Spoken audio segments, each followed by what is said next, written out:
A list is a collection used to store multiple items in a single variable. We define them using square brackets and separate each element with a comma. Python lists are zero-indexed, meaning the first item is at position 0.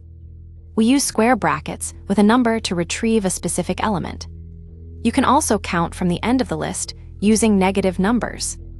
Index -1 always gives you the very last item. Lists are mutable, which means we can change an existing value. Just assign a new value to a specific index. This adds a new item to the very end of the collection. The len function tells us exactly how many items are currently in a list. A for loop allows us to iterate over every item in a list. In each turn of the loop, the current item is assigned to a temporary variable. Often, we start with an empty list and fill it dynamically. This is a common pattern when processing data. Here, we use a range of numbers to generate a list of squares.